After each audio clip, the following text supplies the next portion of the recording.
Perfect Mom.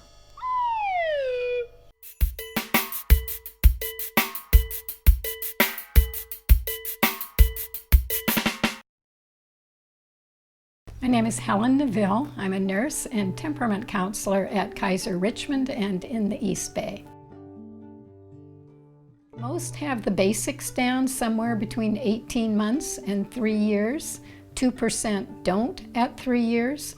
However, even 4-year-olds often need some help with wiping. So it depends on how you define completely potty trained.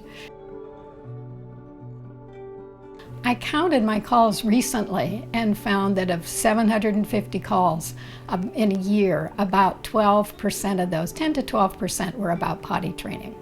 And most of those involved children over age 3.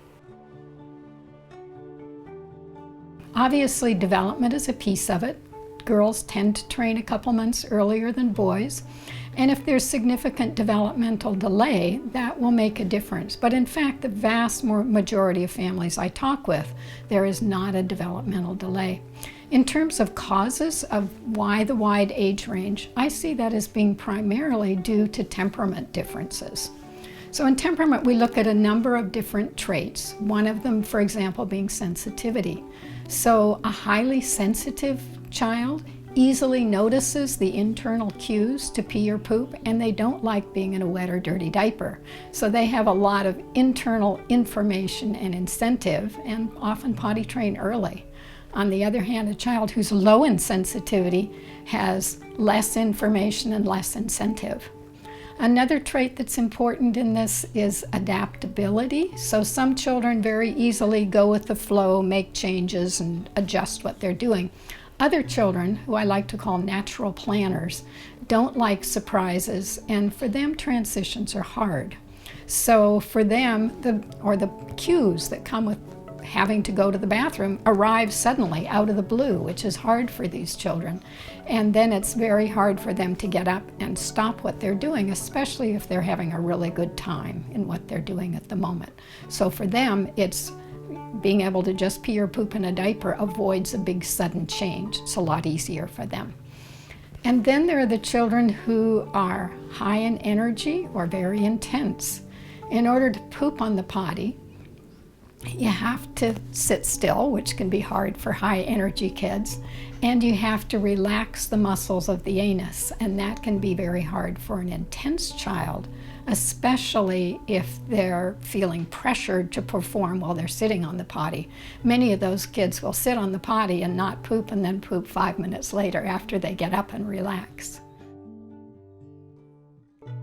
Constipation can clearly make the issue more difficult. And again, another temperament piece in my experience. Some children who are very low in energy, I think are a little more prone to constipation. The problem with constipation is then they have a big painful BM and then they're afraid to poop.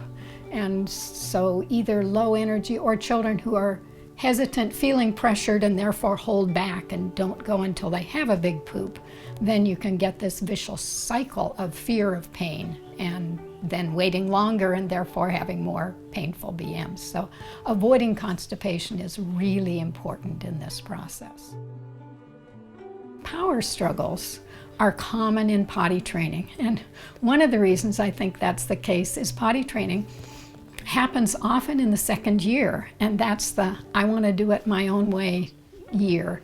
And so there can easily develop a power struggle between the child who wants to do things in their own way and time and the parent who wants them to only pee and poop on the potty. So just because it happens physically at that stage, at the 2-year-old, it can really easily lead into problematic power struggles. Some kids are afraid. They're afraid of the sound of the flushing. There are all kinds of things kids can be worried and concerned about. Some are afraid of going on to the next school, and they've sort of heard that if they don't poop in the potty, they might not have to go. So there are a whole array of reasons, and it's really important to try to figure out what they are. To my mind, it's really unfortunate that many preschools will not accept children who aren't yet potty trained. So it's 2% who aren't yet trained at at 3. And that doesn't sound like a big number, but if you think of overall in the Bay Area, that would be about 1,800 children per year who are rejected from preschool because they aren't yet using the potty.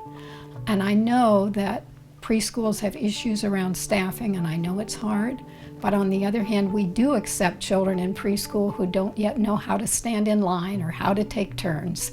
And I wish that we could find ways to make sure that we give all children the opportunity to join preschool when other children do, and not restrict them because of this one particular issue. One of the things that's really hard about this deadline that looms in front of parents, I have to have my child potty trained at age 3, is that some children, the more you push them, the more they resist. And so there's this really unfortunate feedback that the harder the parents try, the more the child resists, and that can actually delay potty training. So what you're trying to accomplish actually gets set back by the pressure to make children achieve at that age.